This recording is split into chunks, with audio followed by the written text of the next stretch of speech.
Numbers 19. The Lord said to Moses and Aaron, "Here's another legal requirement commanded by the Lord. Tell the people of Israel to bring you a red heifer, a perfect animal that has no defects and has never been yoked to a plow. Give it to Eleazar the priest, and it will be taken outside the camp and slaughtered in his presence. Eleazar will take some of its blood on his finger and sprinkle it 7 times toward the front of the tabernacle. As Eleazar watches, the heifer must be burned, its hide, meat, blood, and dung. Eleazar the priest must then take a stick of cedar, a hyssop branch, and some scarlet yarn, and throw them into the fire where the heifer is burning. Then the priest must wash his clothes and bathe himself in water. Afterward he may return to the camp, though he will remain ceremonially unclean until evening. The man who burns the animal must also wash his clothes and bathe himself in water, and he too will remain unclean until evening. Then someone who's ceremonially clean will gather up the ashes of the heifer and deposit them in a purified place outside the camp. They will be kept there for the community of Israel to use in the water for the purification ceremony. This ceremony is performed for the removal of sin. The man who gathers up the ashes of the heifer must also wash his clothes, and he will remain ceremonially unclean until evening. This is a permanent law for the people of Israel and any foreigners who live among them. All those who touch a dead human body will be ceremonially unclean for 7 days. They must purify themselves on the 3rd and 7th days with the water of purification. Then they will be purified. But if they do not do this on the 3rd and 7th days, they will continue to be unclean even after the 7th day. All those who touch a dead body and do not purify themselves in the proper way defile the Lord's tabernacle, and they will be cut off from the community of Israel. Since the water of purification was not sprinkled on them, their defilement continues. This is the ritual law that applies when someone dies inside a tent. All those who enter that tent and those who were inside when the death occurred will be ceremonially unclean for 7 days. Any open container in the tent that was not covered with a lid is also defiled. And if someone in an open field touches the corpse of someone who was killed with a sword or who died a natural death, or if someone touches a human bone or a grave, that person will be defiled for 7 days. To remove the defilement, put some of the ashes from the burnt purification offering in a jar and pour fresh water over them. Then someone who's ceremonially clean must take a hyssop branch and dip it into the water. That person must sprinkle the water on the tent, on all the furnishings in the tent, and on the people who were in the tent. Also on the person who touched a human bone or touched someone who was killed or who died naturally or touched a grave. On the 3rd and 7th days, the person who is ceremonially clean must sprinkle the water on those who are defiled. Then on the 7th day, the people being cleansed must wash their clothes and bathe themselves. That evening they will be cleansed of their defilement. But those who become defiled and do not purify themselves will be cut off from the community, for they defile the sanctuary of the Lord. Since the water of purification has not been sprinkled on them, they remain defiled. This is a permanent law for the people. Those who sprinkle the water of purification must afterward wash their clothes, and anyone who then touches the water used for purification will remain defiled until evening. Anything and anyone that a defiled person touches will be ceremonially unclean until evening. In the 1st month of the year, the whole community of Israel arrived in the wilderness of Zin and camped at Kadesh. While they were there, Miriam died and was buried. There was no water for the people to drink at that place, so they rebelled against Moses and Aaron. The people blamed Moses and said, "If only we had died in the Lord's presence with our brothers. Why have you brought the congregation of the Lord's people into this wilderness to die, along with all our livestock? Why did you make us leave Egypt and bring us here to this terrible place? The land has no grain, no figs, no grapes, no pomegranates, and no water to drink." Moses and Aaron turned away from the people and went to the entrance of the tabernacle, where they fell face down on the ground. Then the glorious presence of the Lord appeared to them, and the Lord said to Moses, "You and Aaron must take the staff and assemble the entire community. As the people watch, speak to the rock over there, and it will pour out its water. You will provide enough water from the rock to satisfy the whole community and their livestock. So Moses did as he was told. He took the staff from the place where it was kept before the Lord. Then he and Aaron summoned the people to come and gather at the rock. "Listen, you rebels," he shouted. "Must we bring you water from this rock?" Then Moses raised his hand and struck the rock twice with the staff, and water gushed out.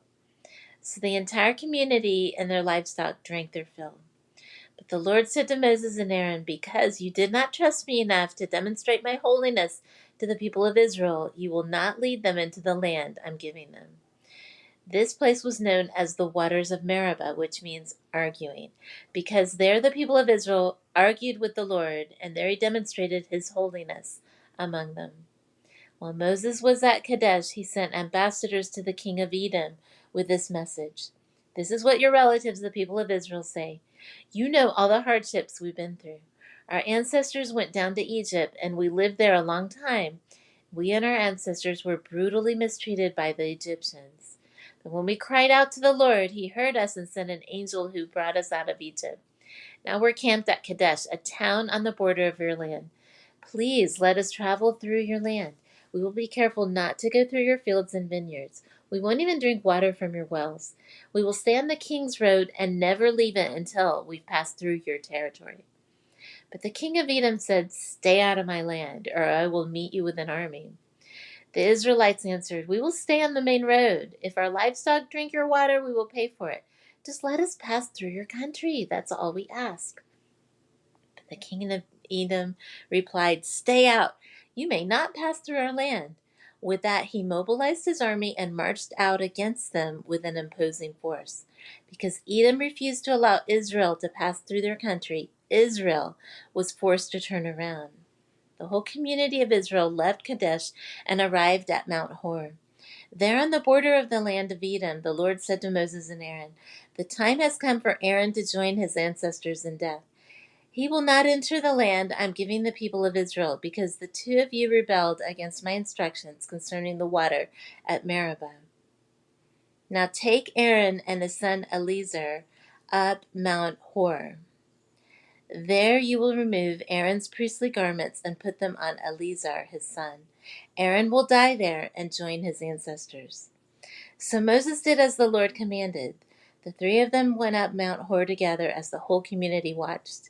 At the summit, Moses removed the priestly garments from Aaron and put them on Eleazar, Aaron's son. Then Aaron died there on top of the mountain, and Moses and Eleazar went back down.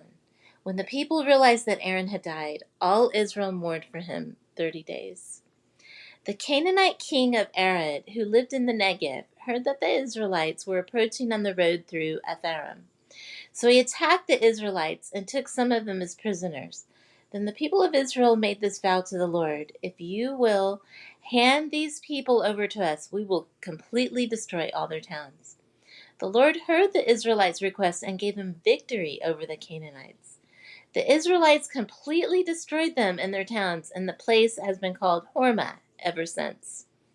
Then the people of Israel set out from Mount Hor, taking the road to the Red Sea to go around the land of Edom.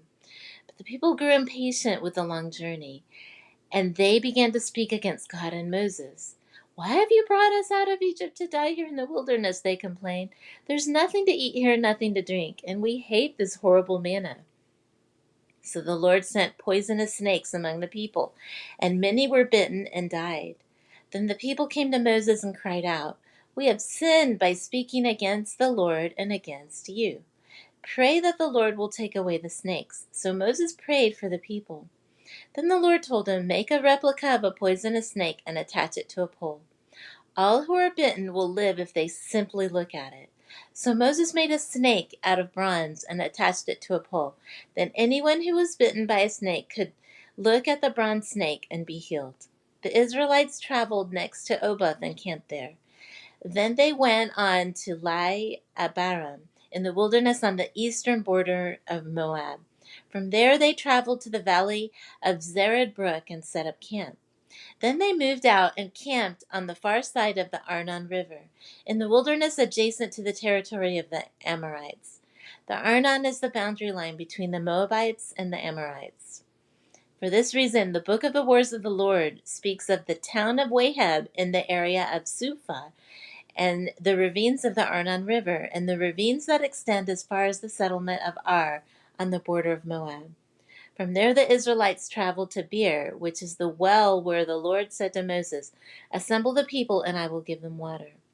There the Israelites sang this song: "Spring up, O well, yes, sing its praises.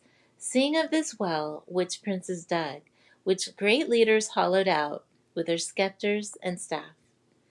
Then the Israelites left the wilderness and proceeded on through Mattanah, Nahaniel, and Bamoth. After that, they went to the valley of Moab, where Pisgah Peak overlooks the wasteland. The Israelites sent ambassadors to King Sihon of the Amorites with this message: "Let us travel through your land. We will be careful not to go through your fields and vineyards. We won't even drink water from your wells. We will stay on the king's road until we've passed through your territory." But King Sihon refused to let them cross his territory. Instead, he mobilized his entire army and attacked Israel in the wilderness, engaging them in battle at Jahaz. But the Israelites slaughtered them with their swords and occupied their land from the Arnon River to the Jabbok River. They went only as far as the Ammonite border because the boundary of the Ammonites was fortified. So Israel captured all the towns of the Amorites and settled in them, including the city of Heshbon and its surrounding villages. Heshbon had been the capital of King Sihon of the Amorites. He had defeated a former Moabite king and seized all his land as far as the Arnon River. Therefore the ancient poets wrote about him: "Come to Heshbon and let it be rebuilt. Let the city of Sihon be restored. A fire flamed forth from Heshbon, a blaze from the city of Sihon. It burned the city of Ar in Moab. It destroyed the rulers of the Arnon heights. What sorrow awaits you, O people of Moab? You are finished, O worshippers of Chemosh. Chemosh has left his sons as refugees, his daughters as captives of Sihon, the Amorite king. We have utterly destroyed them from Heshbon to Dibon. We have completely wiped them out as far away as Nophah and Medeba." So the people of Israel occupied the territory of the Amorites. After Moses sent men to explore the Jazer area, they captured all the towns in the region and drove out the Amorites who lived there. Then they turned and marched up the road to Bashan, but King Og of Bashan and all his people attacked them at Edrei. The Lord said to Moses, "Do not be afraid of him, for I've handed him over to you, along with all his people and his land. Do the same to him as you did to King Sihon of the Amorites, who ruled in Heshbon." And Israel killed King Og, his sons, and all his subjects. Not a single survivor remained. Then Israel occupied their land.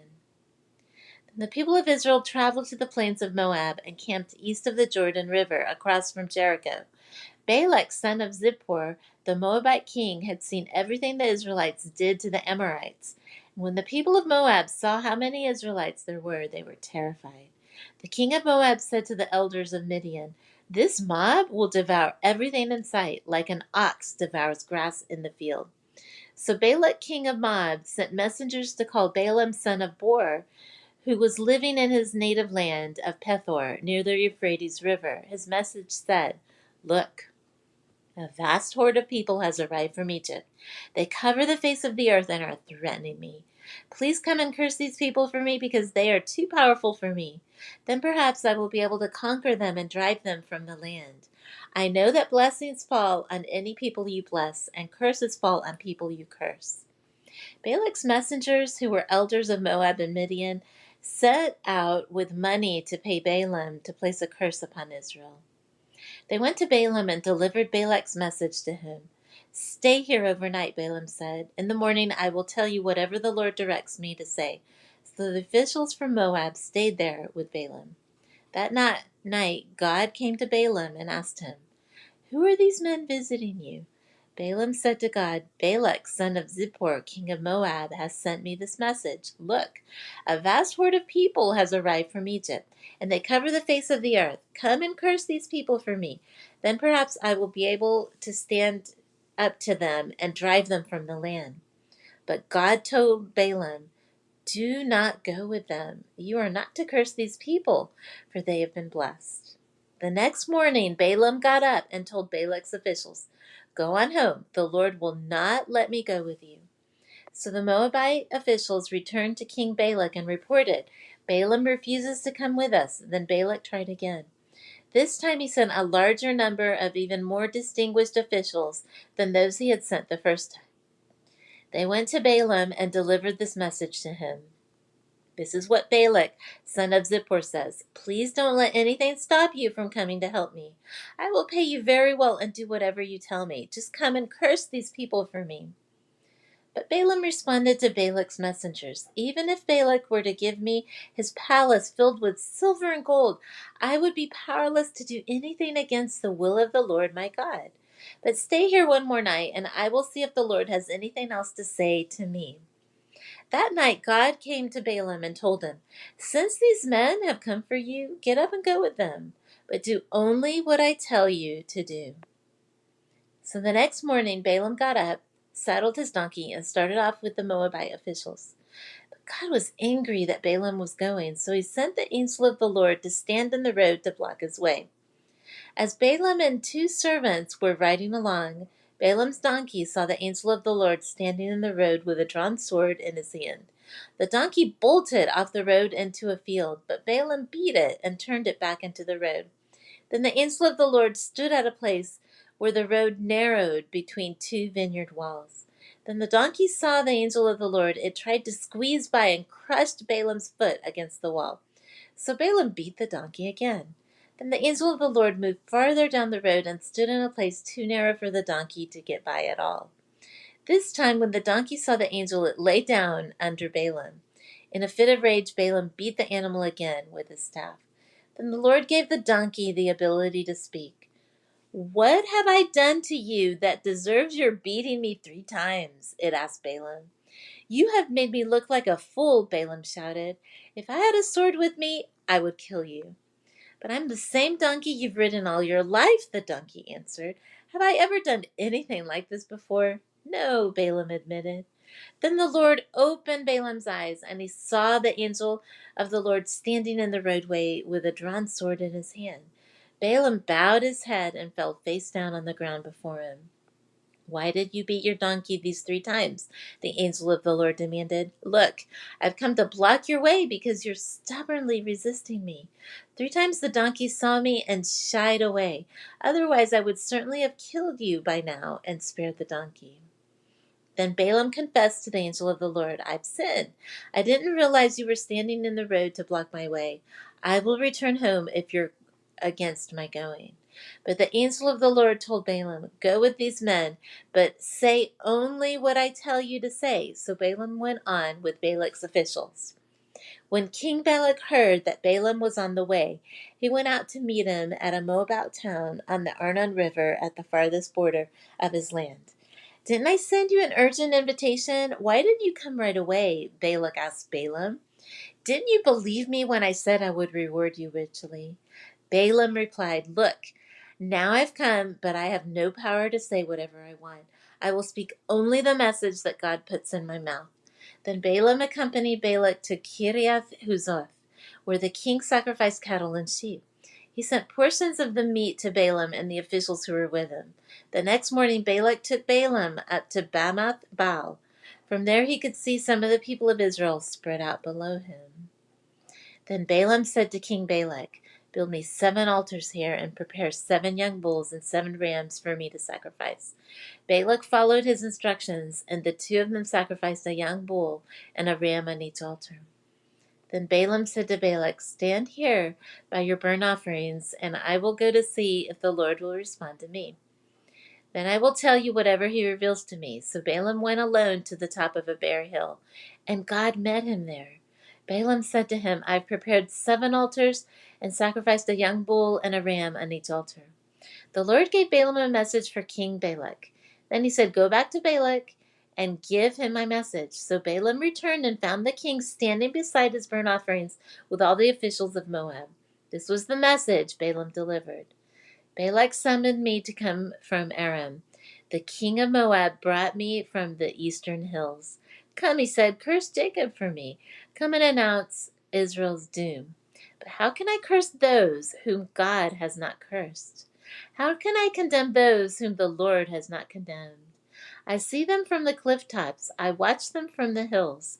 I see a people who live by themselves, set apart from other nations. Who can count Jacob's descendants as numerous as dust? Who can count even a fourth of Israel's people? Let me die like the righteous. Let my life end like theirs. Then King Balak demanded of Balaam, "What have you done to me? I brought you to curse my enemies. Instead, you have blessed them." But Balaam replied, "I will speak only the message that the Lord puts in my mouth." Then King Balak told him, "Come with me to another place. There you will see another part of the nation of Israel, but not all of them. Curse at least that many." So Balak took Balaam to the plateau of Zophim on Pisgah Peak. He built 7 altars there and offered a young bull and a ram on each altar. Then Balaam said to the king, "Stand here by your burnt offerings while I go over there to meet the Lord."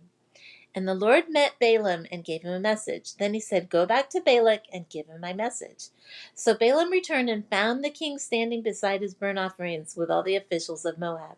"What did the Lord say?" Balak asked eagerly. This was the message Balaam delivered.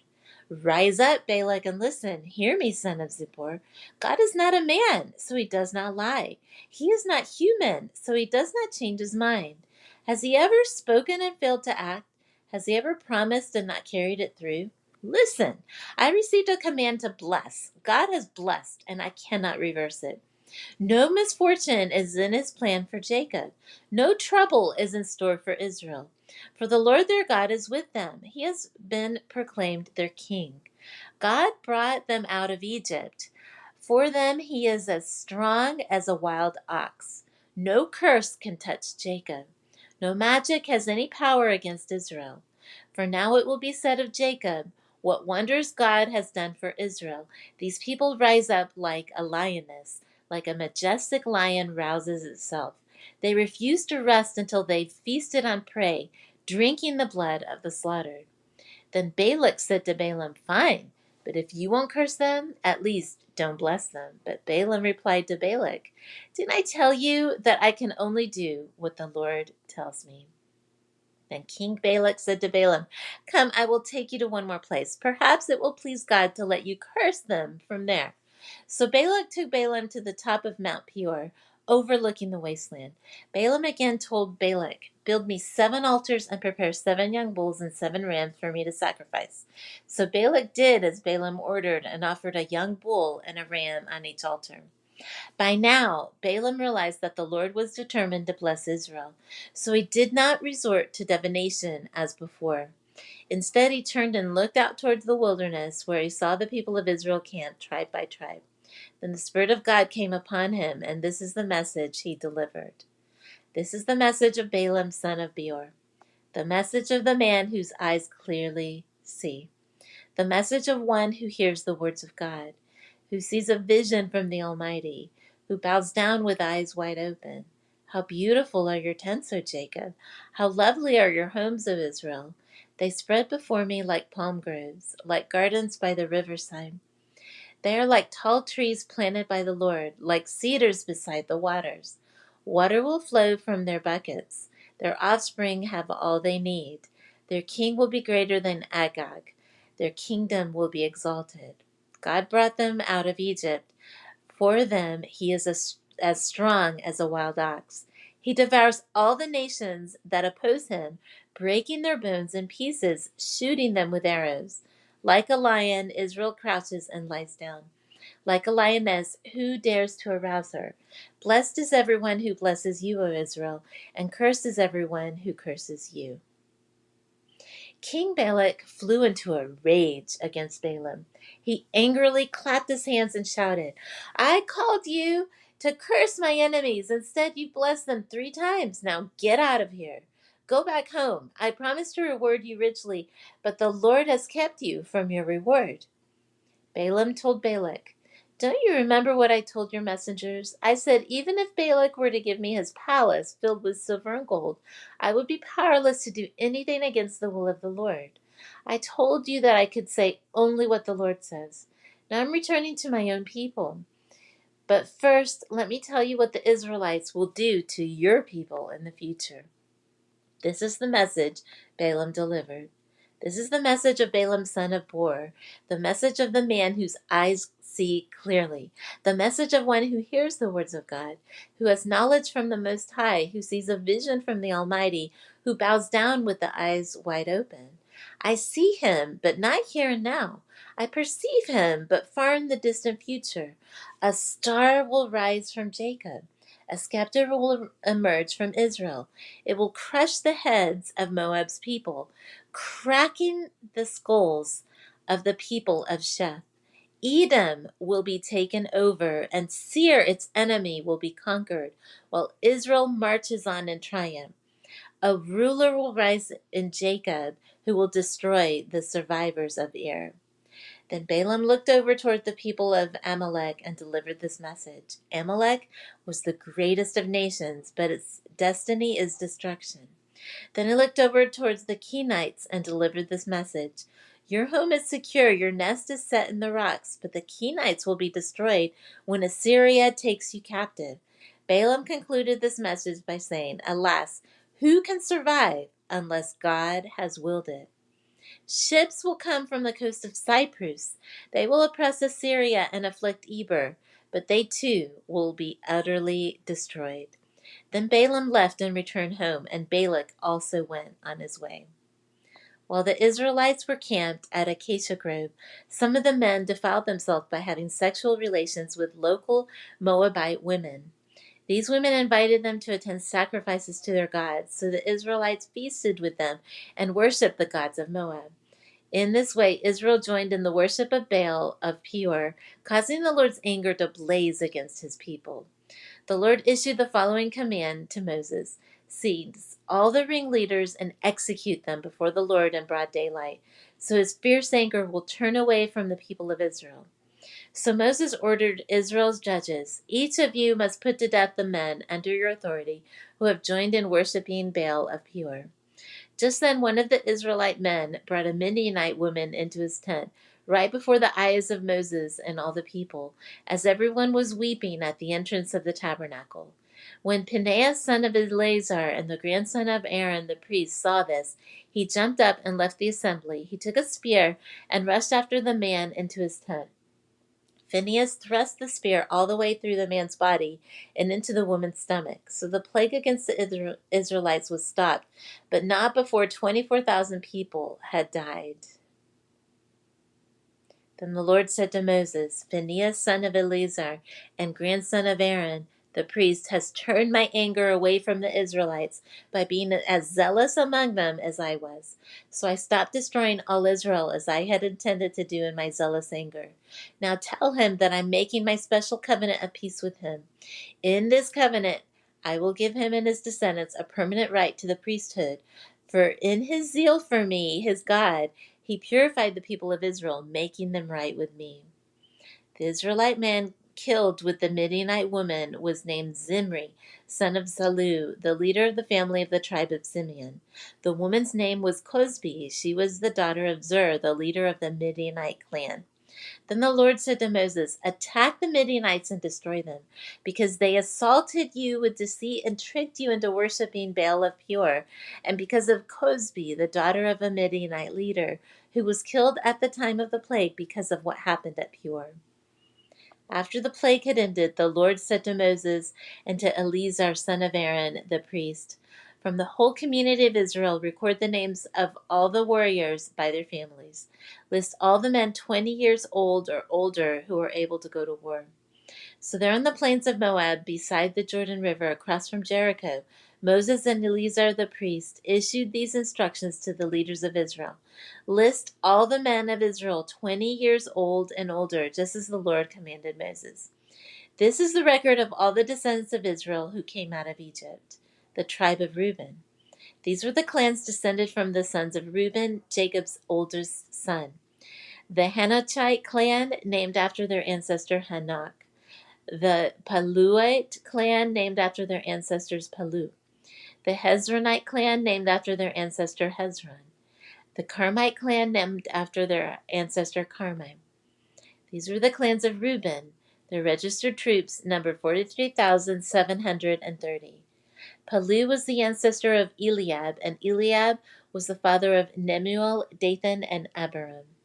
This Dathan and Abiram are the same community leaders who conspired with Korah against Moses and Aaron, rebelling against the Lord. But the earth opened up its mouth and swallowed them with Korah, and fire devoured 250 of their followers. This served as a warning to the entire nation of Israel. However, the sons of Korah did not die that day. The tribe of Simeon. These were the clans descended from the sons of Simeon. The Jemuelite clan, named after their ancestor Jemuel. The Jemanite clan, named after their ancestor Jamin. The Jachinite clan, named after their ancestor Jachin. The Zoharite clan, named after their ancestor Zohar. The Shaulite clan, named after their ancestor Shaul. These were the clans of Simeon. Their registered troops numbered 22,200. The tribe of Gad. These were the clans descended from the sons of Gad. The Zephonite clan, named after their ancestor Zephon. The Haggite clan, named after their ancestor Haggai. The Shunite clan, named after their ancestor Shunai. The Oznite clan, named after their ancestor Ozni. The Erite clan, named after their ancestor Eri. The Arodite clan, named after their ancestor Arodi. The Arelite clan, named after their ancestor Areli. These were the clans of Gad. The registered troops numbered 40,500. The tribe of Judah. Judah had two sons, Er and Onan, who had died in the land of Canaan. These were the clans descended from Judah's surviving sons. The Shilahite clan, named after their ancestor Shelah. The Perizzite clan, named after their ancestor Perez. The Zerahite clan, named after their ancestor Zerah. These were the subclans descended from the Perizzites. The Hezronites, named after their ancestor Hezron. The Hamalites, named after their ancestor Hamul. These were the clans of Judah. The registered troops numbered 76,500. The tribe of Issachar. These were the clans descended from the sons of Issachar. The Tolite clan, named after their ancestor Tola. The Puite clan, named after their ancestor Pua. The Jeshubite clan, named after their ancestor Jeshub. The Shimronite clan, named after their ancestor Shimron. These were the clans of Issachar. The registered troops numbered 64,300. The tribe of Zebulun. These were the clans descended from the sons of Zebulun. The Seredite clan, named after their ancestor Sered. The Elonite clan, named after their ancestor Elon. The Jahalite clan, named after their ancestor Jahlil. These were the clans of Zebulun. The registered troops numbered 60,500. The tribe of Manasseh. Two clans were descended from Joseph through Manasseh and Ephraim. These were the clans descended from Manasseh. The Machirite clan, named after their ancestor Machir. The Gileadite clan, named after their ancestor Gilead, Machir's son. These were the subclans descended from the Gileadites. The Lezerites, named after their ancestor Lezer. The Helekites, named after their ancestor Helek. The Azraelites, named after their ancestor Azrael. The Shechemites, named after their ancestor Shechem. The Shemedianites, named after their ancestor Shemida. The Hepherites, named after their ancestor Hepher.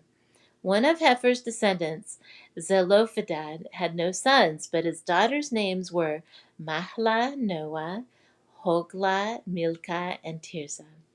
These were the clans of Manasseh. The registered troops numbered 52,700. The tribe of Ephraim. These were the clans descended from the sons of Ephraim. The Shulamite clan, named after their ancestor Shuthelah. The Becherite clan, named after their ancestor Becher. The Tahanite clan, named after their ancestor Tahan. This was a subclan descended from the Shuthelanites. The Aaronites, named after their ancestor Aaron. These were the clans of Ephraim. The registered troops numbered 32,500. These clans of Manasseh and Ephraim were all descendants of Joseph, the tribe of Benjamin. These were the clans descended from the sons of Benjamin. The Belaite clan, named after their ancestor Bela. The Ashbelite clan, named after their ancestor Ashbel. The Ahiramite clan, named after their ancestor Ahiram. The Shuphamite clan, named after their ancestor Shupham. The Huphamite clan, named after their ancestor Hupham. These were the subclans descended from the Belaites, the Ardites named after their ancestor Ard, the Namites named after their ancestor Naaman. These were the clans of Benjamin. The registered troops numbered 45,600. The tribes of Dan. These were the clans descended from the sons of Dan. The Shuhamite clan named after their ancestor Shuham. These were the Shuhamite clans of Dan. Their registered troops numbered 64,400. The tribe of Asher. These were the clans descended from the sons of Asher. The Imnite clan named after their ancestor Imnah. The Ishvite clan named after their ancestor Ishvi. The Berite clan named after their ancestor Beriah. These were the subclans descended from the Beritites. The Heberites named after their ancestor Heber. The Malchielites named after their ancestor Malchiel. Asher also had a daughter named Sarah. These were the clans of Asher. Their registered troops numbered 53,400. The tribe of Naphtali. These were the clans descended from the sons of Naphtali. The Jahazielite clan named after their ancestor Jaziel. The Gunite clan named after their ancestor Guni. The Jezreelite clan named after their ancestor Jezer. The Shelamite clan named after their ancestor Shulam. These are the clans of Naphtali. Their registered troops numbered 45,400. Results of the registration. In summary, the registered troops of all Israel numbered 601,730. Then the Lord said to Moses, "Divide the land among the tribes and distribute the grants of land in proportion to their tribes' populations, as indicated by the number of names on the list. Give the larger tribes more land and the smaller tribes less land, each group receiving a grant in proportion to the size of its population. But you must assign the land by lot and give land to each ancestral tribe according to the number of names on the list. Each grant of land must be assigned by lot among the larger and smaller tribal groups." The tribe of Levi. This is the record of the Levites who were counted according to their clans. The Gershonite clan named after their ancestor Gershon. The Kohathite clan named after their ancestor Kohath. The Merarite clan named after their ancestor Merari. The Libnites, the Hebronites, the Malatites, the Mushites, and the Korahites were all subclans of the Levites. Now Kohath was the ancestor of Amram, and Amram's wife was named Jochebed. She was a descendant of Levi, born among the Levites in the land of Egypt. Amram and Jochebed became the parents of Aaron, Moses, and their sister Miriam. To Aaron were born Nadab, Abihu, Eleazar, and Ithamar. But Nadab and Abihu died when they burned before the Lord the wrong kind of fire, different than he had commanded. The men from the Levite clans who were 1 month old or older numbered 23,000. But the Levites were not included in the registration of the rest of the people of Israel because they were not given an allotment of land when it was divided among the Israelites. So these are the results of the registration of the people of Israel as conducted by Moses and Eleazar, the priests on the plains of Moab besides the Jordan River across from Jericho. Not one person on this list had been among those listed in the previous registration taken by Moses and Aaron in the wilderness of Zion. For the Lord had said to them, "They will all die in the wilderness. Not one of them survived except Caleb, son of Jephunneh, and Joshua, son of Nun." One day a petition was presented by the daughters of Zelophehad, Machlah, Noah, Hoglah, Milcah, and Tirzah. Their father Zelophehad was a descendant of Hepher, son of Gilead, son of Machir, son of Manasseh, son of Joseph. These women stood before Moses, Eleazar the priest, the tribal leaders, and the entire community at the entrance of the tabernacle. "Our father died in the wilderness," they said. "He was not among Korah's followers who rebelled against the Lord. He died because of his own sin, but he had no sons. Why should the name of our father disappear from his clan just because he has no sons? Give us property along with the rest of our relatives." So Moses brought their case before the Lord, and the Lord replied to Moses, "The claim of the daughters of Zelophehad is legitimate. You must give them a grant of land along with their father's relatives. Assign them the property that would have been given to their father. Give them the following instructions to the people of Israel. If a man dies and has no son, then give his inheritance to his daughters. And if he has no daughter either, transfer his inheritance to his brothers. If he has no brothers, give his inheritance to his father's brothers. But if his father has no brothers, give his inheritance to the nearest relative in his clan. This is a legal requirement for the people of Israel, just as the Lord commanded Moses. One day the Lord said to Moses, "Climb one of the mountains east of the river and look out over the land I've given the people of Israel. After you've seen it, you will die like your brother Aaron, for you both rebelled against my instructions in the wilderness of Zin. When the people of Israel rebelled, you failed to demonstrate my holiness to them at the waters. These are the waters of Meribah at Kadesh in the wilderness of Zin." Then Moses said to the Lord, "O Lord, you are the God who gives breath to all creatures. Please appoint a new man as leader for the community. Give them someone who will guide them wherever they go and will lead them into battle. So the community of the Lord will not be like sheep without a shepherd." The Lord replied, "Take Joshua son of Nun, who has the Spirit in him. Lay your hands on him. Present him to Eleazar the priest before the whole community and publicly commission him to lead the people. Transfer some of your authority to him, so the whole community of Israel will obey him.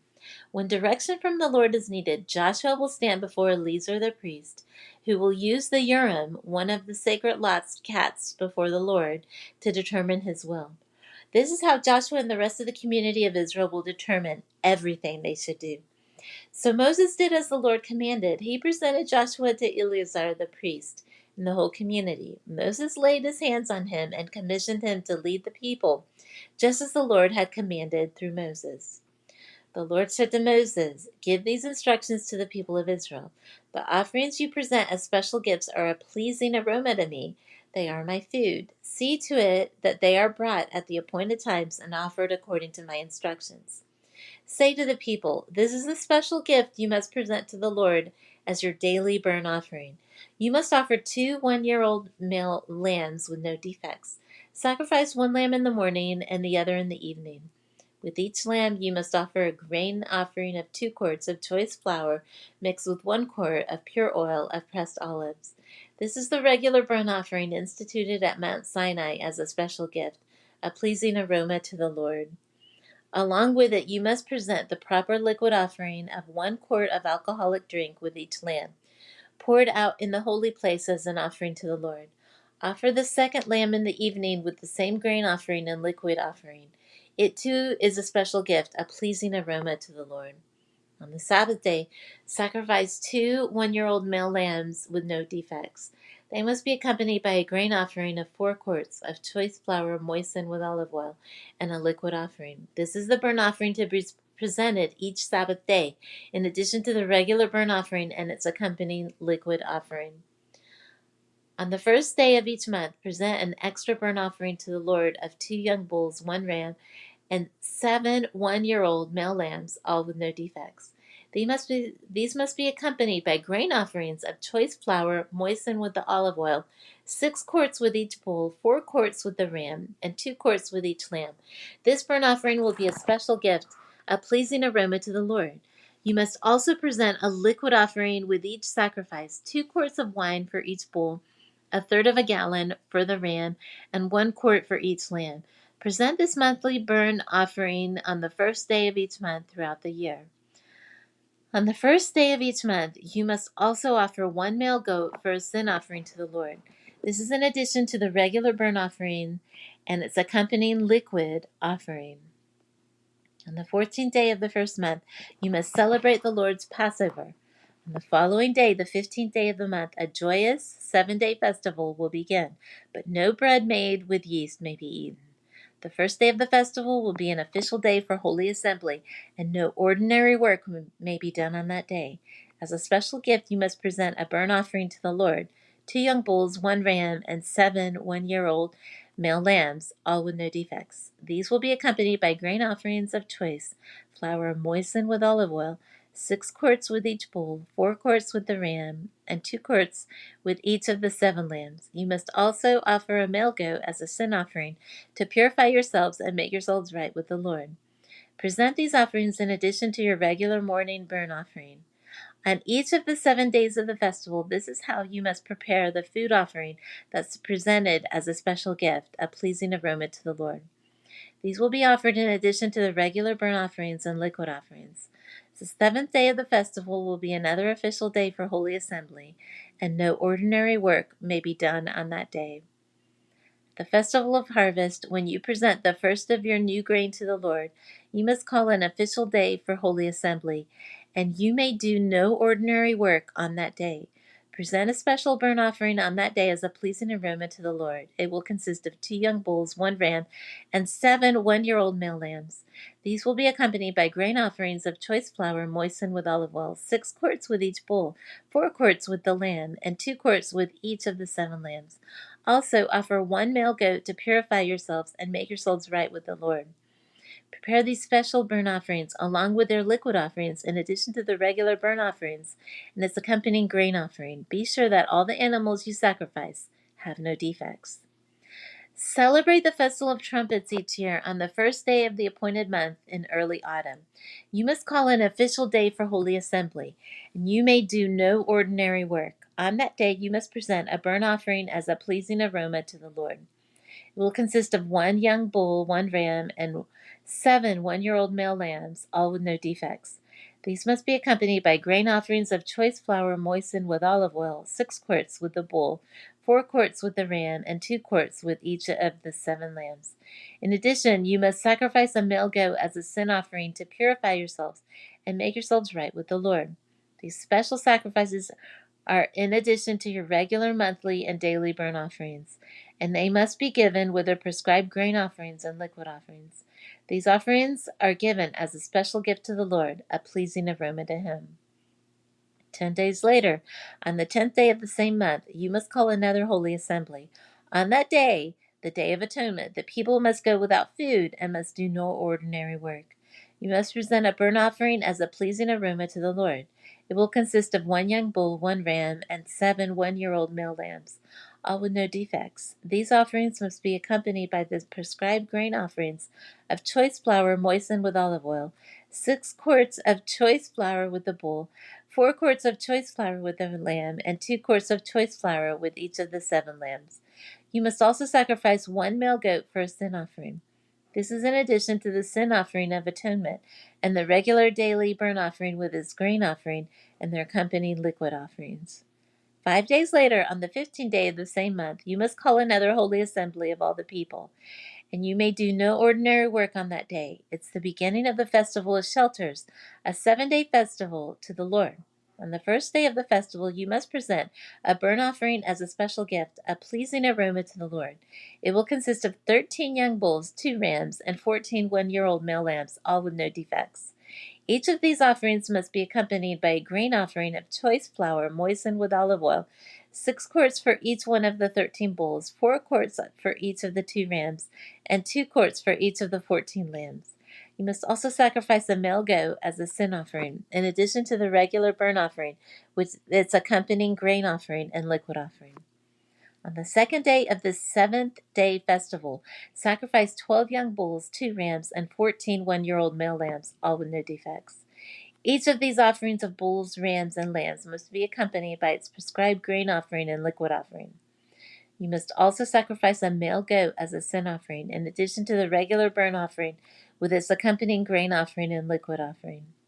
On the 3rd day of the festival, sacrifice 11 young bulls, 2 rams, and 14 one-year-old male lambs, all with no defects. Each of these offerings of bulls, rams, and lambs must be accompanied by its prescribed grain offering and liquid offering. You must also sacrifice a male goat as a sin offering, in addition to the regular burnt offering with its accompanying grain offering and liquid offering. On the 4th day of the festival, sacrifice 10 young bulls, 2 rams, and 14 one-year-old male lambs, all with no defects. Each of these offerings of bulls, rams, and lambs must be accompanied by its prescribed grain offering and liquid offering. You must also sacrifice a male goat as a sin offering, in addition to the regular burnt offering with its accompanying grain offering and liquid offering. On the 5th day of the festival, sacrifice 9 young bulls, 2 rams, and 14 one-year-old male lambs, all with no defects. Each of these offerings of bulls, rams, and lambs must be accompanied by its prescribed grain offering and liquid offering. You must also sacrifice a male goat as a sin offering, in addition to the regular burnt offering with its accompanying grain offering and liquid offering. On the 6th day of the festival, sacrifice 8 young bulls, 2 rams, and 14 one-year-old male lambs, all with no defects. Each of these offerings of bulls, rams, and lambs must be accompanied by its prescribed grain offering and liquid offering. You must also sacrifice a male goat as a sin offering, in addition to the regular burnt offerings, which is accompanying grain offering and liquid offering. On the 7th day of the festival, sacrifice 7 young bulls, 2 rams, and 14 one-year-old male lambs, all with no defects. Each of these offerings of bulls, rams, and lambs must be accompanied by its prescribed grain offering and liquid offering. You must also sacrifice 1 male goat as a sin offering, in addition to the regular burnt offering with its accompanying grain offering and liquid offering. On the 8th day of the festival, proclaim another holy day. You must do no ordinary work on that day. You must present a burnt offering as a special gift, a pleasing aroma to the Lord. It will consist of 1 young bull, 1 lamb, and 7 one-year-old male lambs, all with no defects. Each of these offerings must be accompanied by its prescribed grain offering and liquid offering. You must also sacrifice 1 male goat as a sin offering, in addition to the regular burnt offering, with its accompanying grain offering and liquid offering. You must present these offerings to the Lord at your annual festivals. These are in addition to the sacrifices and offerings you present in connection with vows or as voluntary offerings, burnt offerings, grain offerings, liquid offerings, or peace offerings. So Moses gave all these instructions to the people of Israel as the Lord had commanded him. Then Moses summoned the leaders of the tribes of Israel and told them, "This is what the Lord's commanded.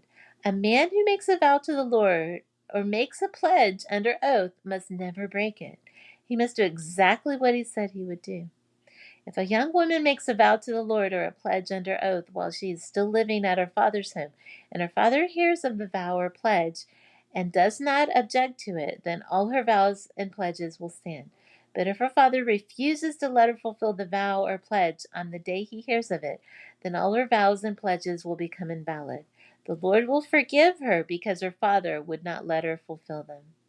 Now, suppose a young woman makes a vow or binds herself with an impulsive pledge and later marries. If her husband learns of her vow or pledge and does not object on that day he hears of it, her vows and pledges will stand. But if her husband refuses to accept her vow or impulse pledge on the day he hears of it, he nullifies her commitments, and the Lord will forgive her. If, however, a woman is a widow or is divorced, she must fulfill all her vows and pledges. But suppose a woman is married and living in her husband's home when she makes a vow or binds herself with a pledge. If her husband hears of it and does not object to it, her vow or pledge will stand. But if her husband refuses to accept it on the day he hears of it, her vow or pledge will be nullified, and the Lord will forgive her.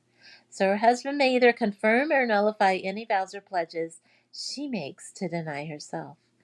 But if he does not object on the day he hears it, then he's agreeing to all her vows and pledges. If he waits more than 1 day and then tries to nullify a vow or pledge, he will be punished for her guilt. These are the regulations the Lord gave Moses concerning relationships between a man and his wife, between a father and young daughter who still lives at home. Then the Lord said to Moses, "On behalf of the people of Israel, take revenge on the Midianites for leading them into idolatry. After that, you will die and join your ancestors." So Moses said to the people, "Choose some men and arm them to fight the Lord's war of revenge against Midian. From each tribe of Israel send 1,000 men into battle." So they chose 1,000 men from each tribe of Israel, a total of 12,000 men armed for battle. Then Moses sent them out, 1,000 men for each tribe. Phinehas, son of Eleazar, the priest, led them into battle. They carried along the holy objects of the sanctuary and the trumpets for sounding the charge. They attacked Midian as the Lord had commanded Moses, and they killed all the men. All 5 of the Midianite kings, Evi, Rechem, Zur, Hur, and Reba, died in the battle. They also killed Balaam, son of Beor, with the sword. Then the Israelite army captured the Midianite women and children and seized their cattle and flocks and all their wealth as plunder. They burned all the towns and villages where the Midianites had lived. After they had gathered the plunder and captives, both people and animals, they brought them all to Moses and Eleazar the priest, and to the whole community of Israel, which was camped on the plains of Moab, besides the Jordan River, across from Jericho. Moses, Eleazar the priest, and all the leaders of the community went to meet them outside the camp. But Moses was furious with all the generals and captains who had returned from the battle. "Why have you let all the women live?" he demanded. "These are the very ones who followed Balaam's advice and caused the people of Israel to rebel against the Lord at Mount Peor. They are the ones who caused the plague to strike the Lord's people. So kill all the boys and all the women who have had intercourse with a man. Only the young girls who are virgins may live. You may keep them for yourselves. And all of you who have killed anyone or touched a dead body must stay outside the camp for 7 days. You must purify yourselves and your captives on the 3rd and 7th days. Purify all your clothing too, and everything made of leather, goat hair, or wood." Then Eleazar the priest said to the men who were in the battle, "The Lord has given Moses this legal requirement. Anything made of gold, silver, bronze, iron, tin, or lead, that is, all metals that do not burn, must be passed through fire in order to be made ceremonially pure. These metal objects must then be further purified with the water of purification. But everything that burns must be purified by the water alone. On the 7th day you must wash your clothes and be purified. Then you may return to the camp." And the Lord said to Moses, "You and Eleazar the priest and the family leaders of each tribe are to make a list of all the plunder taken in the battle, including the people and animals. Then divide the plunder into 2 parts and give half to the men who fought the battle and half to the rest of the people. From the army's portion, first give the Lord his share of the plunder, one of every 500 of the prisoners, and of the cattle, donkeys, sheep, and goats. Give this share of the army's half to Eleazar the priest as an offering to the Lord. From the half that belongs to the people of Israel, take one of every 50 of the prisoners and of the cattle, donkey, sheep, goats, and other animals. Give this share to the Levites who are in charge of maintaining the Lord's tabernacle." So Moses and Eleazar the priest did as the Lord commanded Moses. The plunder remaining from everything the fighting men had taken totaled 675,000 sheep and goats, 72,000 cattle, 61,000 donkeys, and 32,000 virgin girls. Half the plunder was given to the fighting men. It totaled 337,500 sheep and goats, of which 675 were the Lord's share, 36,000 cattle, of which 72 were the Lord's share, 30,500 donkeys, of which 61 were the Lord's share, and 16,000 virgin girls, of whom 32 were the Lord's share. Moses gave all the Lord's share to Eleazar the priest, just as the Lord had directed them. Half of the plunder belonged to the people of Israel, and Moses separated it from the half belonging to the fighting men. It totaled 337,500 sheep and goats, 36,000 cattle, 30,500 donkeys, and 16,000 virgin girls. From the half share given to the people, Moses took one of every 50 prisoners and animals and gave them to the Levites who maintained the Lord's tabernacle. All this was done as the Lord had commanded Moses. Then all the generals and captains came to Moses and said, "We, your servants, have accounted for all the men who were out to battle under our command. Not one of us is missing. So we're presenting the items of gold we captured as an offering to the Lord from our share of the plunder: armbands, bracelets, rings, earrings, and necklaces. This will purify our lives before the Lord and make us right with him." So Moses and Eleazar the priest received the gold from all the military commanders, all kinds of jewelry and crafted objects. And all the gold that the generals and captains presented as a gift to the Lord weighed about 420 pounds.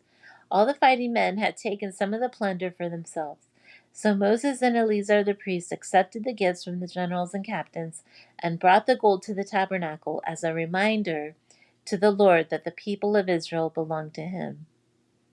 The tribes of Reuben and Gad owned vast numbers of livestock. So when they saw that the lands of Jazer and Gilead were ideally suited for their flocks and herds, they came to Moses, Eleazar the priest, and the other leaders of the community. They said, "Notice the towns of Atarath, Dibon, Jazer, Nimrah, Heshbon, Elilah, Sibnah, Nebo, and Beon. The Lord has conquered this whole area for the community of Israel, and it's ideally suited for all our livestock. If we found favor with you, please let us have this land as our property instead of giving us land across the Jordan River. Do you intend to stay here while your brothers go across and do all the fighting? Moses asked the men of Gad and Reuben. Why do you want to discourage the rest of the people of Israel from going across to the land the Lord has given them? Your ancestors did the same thing when I sent them from Kadesh Barnea to explore the land. After they went up to the land of Eshcol and exploring the land, they discouraged the people of Israel from entering the land the Lord was giving them. Then the Lord was very angry with them, and he vowed, of all those I rescued from Egypt, no one who's 20 years old or older will ever see the land I swore to give to Abraham, Isaac, and Jacob, for they have not obeyed me wholeheartedly. The only exceptions are Caleb, son of Jephunneh the Kenizzite, and Joshua, son of Nun, for they've wholeheartedly followed the Lord. The Lord was angry with Israel and made them wander in the wilderness for 40 years, until the entire generation that sinned in the Lord's sight had died. But here you are, a brood of sinners, doing exactly the same thing. You're making the Lord even angrier with Israel. If you turn away from him like this and he abandons them again in the wilderness, you will be responsible for destroying this entire nation. But they approached Moses and said, we simply want to build pens for our livestock and fortified towns for our wives and children. Then we will arm ourselves and lead our fellow Israelites into battle until we've brought them safely into their land. Meanwhile, our families will stay in the fortified towns we build here, so they will be safe from any attacks by the local people. We will not return to our homes until all the people of Israel have received their portions of land. But we do not claim any of the land on the other side of the Jordan. We would rather live here on the east side and accept this as our grant of land. Then Moses said, if you keep your word and arm yourselves for the Lord's battles, and if your troops cross the Jordan and keep fighting until the Lord has driven out his enemies, then you may return when the Lord has conquered the land. You will have fulfilled your duty to the Lord and to the rest of the people of Israel, and the land on the east side of the Jordan will be your property from the Lord. But if you fail to keep your word, then you will have sinned against the Lord, and you may be sure that your sin will find you out. Go ahead and build towns for your families and pens for your flocks, but do everything you promised. Then the men of Gad and Reuben replied, we, your servants, will follow your instructions exactly. Our children, wives, flocks, and cattle will stay here in the towns of Gilead. But all who are able to bear arms will cross over to fight for the Lord, just as you have said. So Moses gave orders to Eleazar the priest, Joshua son of Nun, and the leaders of the clans of Israel. He said, the men of Gad and Reuben who are armed for battle must cross the Jordan with you to fight for the Lord. If they do, give them the land of Gilead as their property when the land is conquered. But if they refuse to arm themselves and cross over with you, then they must accept land with the rest of you in the land of Canaan. The tribes of Gad and Reuben said again, we are your servants, and we will do as the Lord has commanded. We will cross the Jordan into Canaan fully armed to fight for the Lord, but our property will be here on this side of the Jordan. So Moses assigned land to the tribes of Gad, Reuben, and half the tribe of Manasseh, son of Joseph. He gave them the territory of King Sihon of the Amorites and the land of King Og of Bashan, the whole land with its cities and surrounding lands. The descendants of Gad built the towns of Dibon, Atoroth, Aroer, Atroth, Shofan, Jazer, Jogbehai, Beth Nimrah, and Beth Haran. These were all fortified towns with pens for their flocks.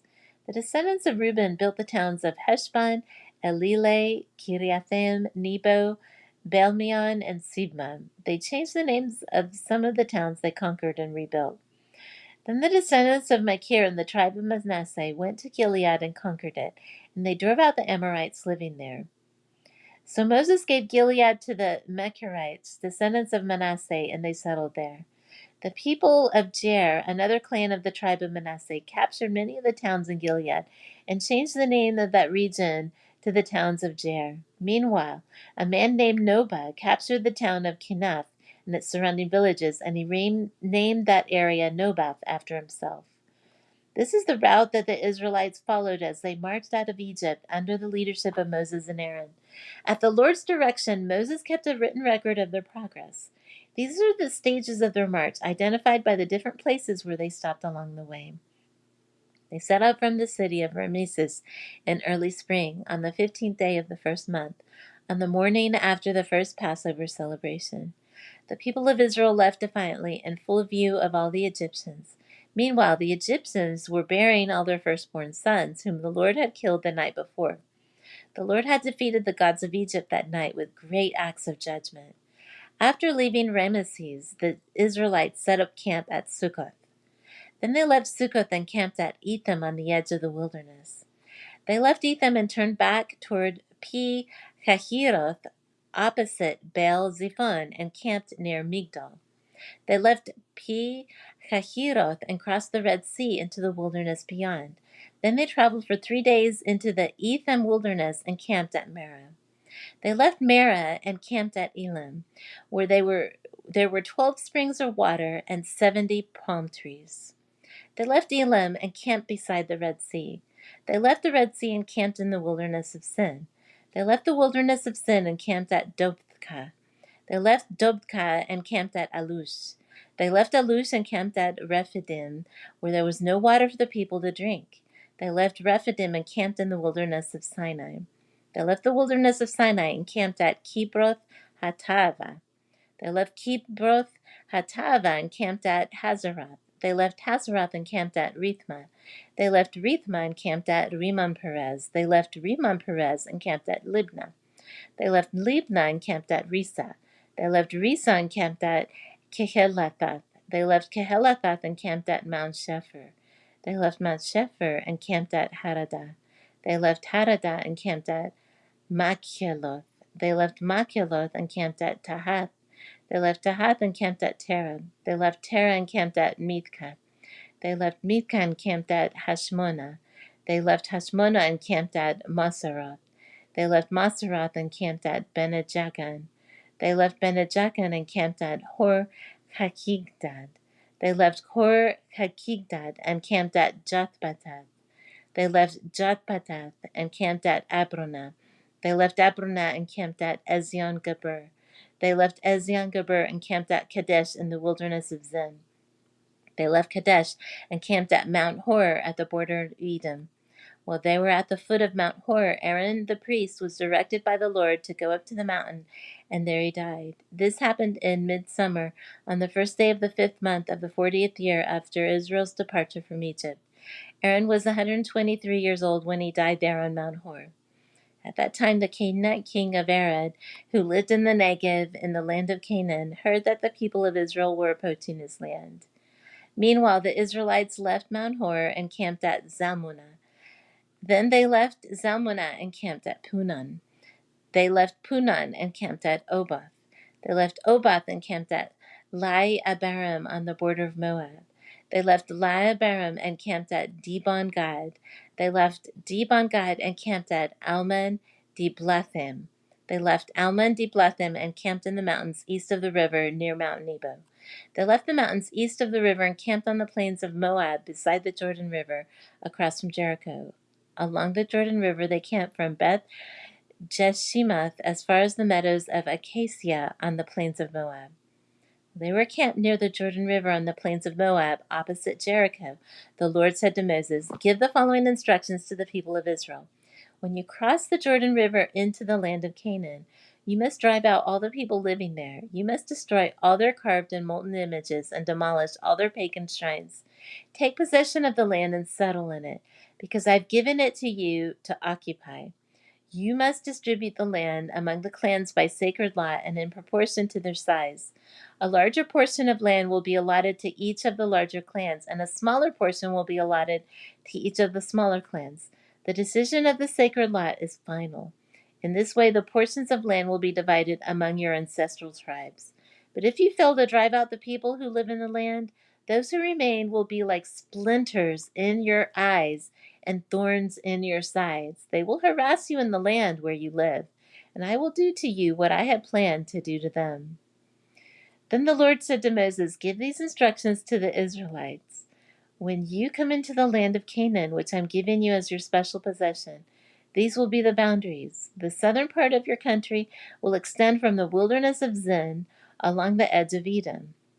The southern boundary will begin at the east at the Dead Sea. It will Then run south past Scorpion Pass in the direction of Zin.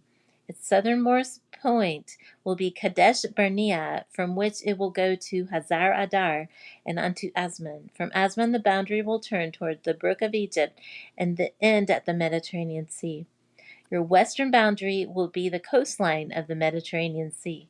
Your northern boundary will begin at the Mediterranean Sea and run east to Mount Hor, then to Lebo Hamath, and on through Zedad and Zephron to Hazar Enan. This will be your northern boundary. The eastern boundary will start at Hazar Enan and run south to Shepham, then down to Riblah on the east side of Ain. From there, the boundary will run down along the eastern edge of the Sea of Galilee, and then along the Jordan River to the Dead Sea. These are the boundaries of your land. Then Moses told the Israelites, "This territory is the homeland you are to divide among yourselves by sacred lot." The Lord's commanded that the land be divided among the 9.5 remaining tribes. The families of tribes of Reuben, Gad, and half the tribe of Manasseh have already received their grants of land on the east side of the Jordan River, across from Jericho towards the sunrise. And the Lord said to Moses, "Eleazar the priest and Joshua son of Nun are the men designated to divide the grants of land among the people. Enlist one leader from each tribe to help them with the task. These are the tribes and the names of the leader. Tribe Judah, leader, Caleb, son of Jephunneh. Tribe Simeon, leader, Shemuel, son of Ammihud. Tribe Benjamin, leader, Elidad, son of Kislon. Tribe Dan, leader, Buki, son of Jogli. Tribe Manasseh, son of Joseph. Leader, Haniel, son of Ephod. Tribe Ephraim, son of Joseph. Leader, Kemuel, son of Shiftan. Tribe Zebulun, leader, Elizaphan, son of Parnak. Tribe Issachar, leader, Paltiel, son of Azan. Tribe Asher, leader, Ahihud, son of Shelomi. Tribe Naphtali, leader, Pedahil, son of Ammihud. These are the men the Lord has appointed to divide the grants of land in Canaan among the Israelites. While Israel was camped beside the Jordan on the plains of Moab across from Jericho, the Lord said to Moses, "Command the people of Israel to give to the Levites from their property certain towns to live in, along with the surrounding pasture lands. These towns will be for the Levites to live in, and the surrounding lands will provide pasture for their cattle, flocks, and other livestock. The pasture land assigned to the Levites around these towns will extend 1,500 feet from the town walls in every direction. Measure off 3,000 feet outside the town walls in every direction, east, south, west, north, with the town at the center.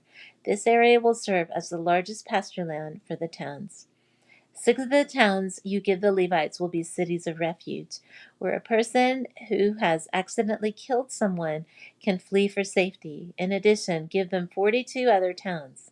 In all, 48 towns with the surrounding pasture land will be given to the Levites. These towns will come from the property of the people of Israel. The larger tribes will give more towns to the Levites, while the smaller tribes will give fewer. Each tribe will give property in proportion to the size of its land."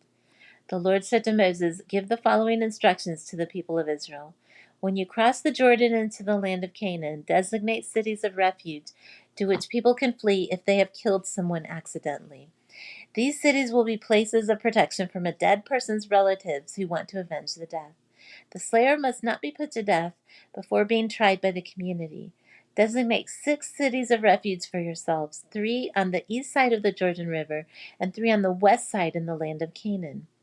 These cities are for the protection of Israelites, foreigners living among you, and traveling merchants.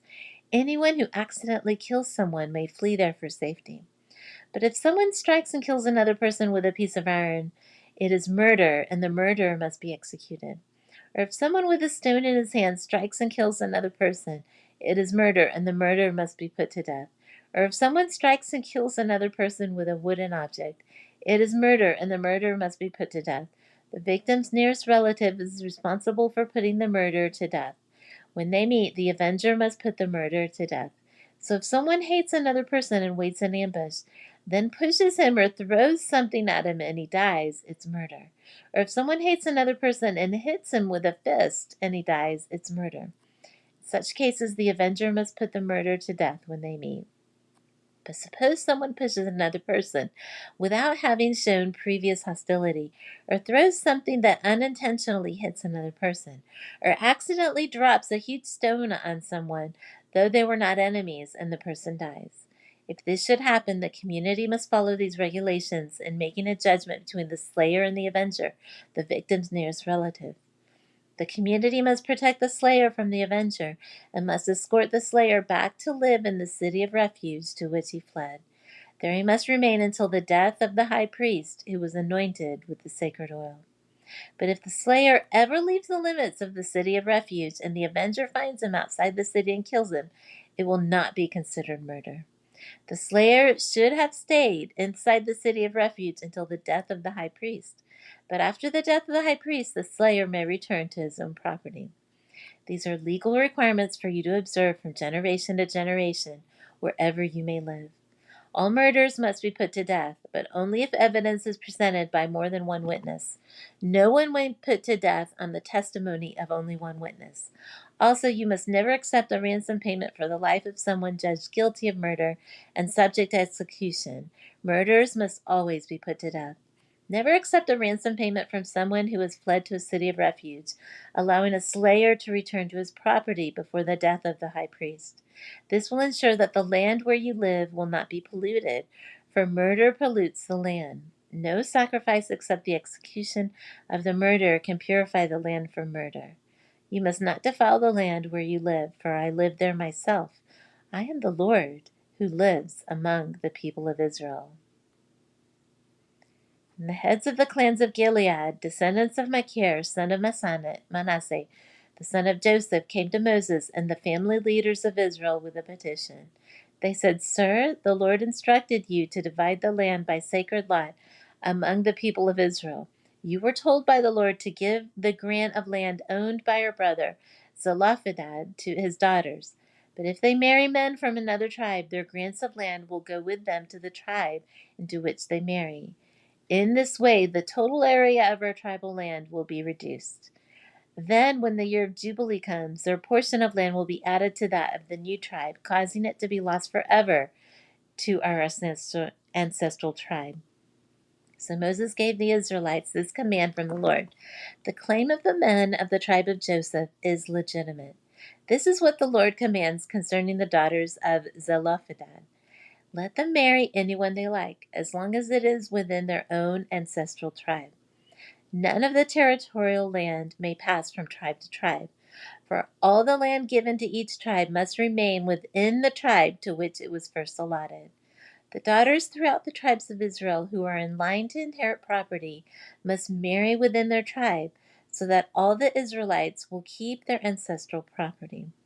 No grant of land may pass from one tribe to another. Each tribe of Israel must keep its allotted portion of land.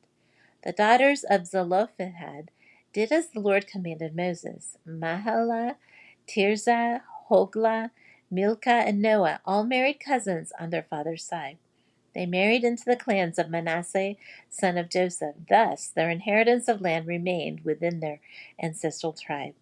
These are the commands and regulations that the Lord gave to the people of Israel through Moses while they were camped on the plains of Moab beside the Jordan River across from Jericho.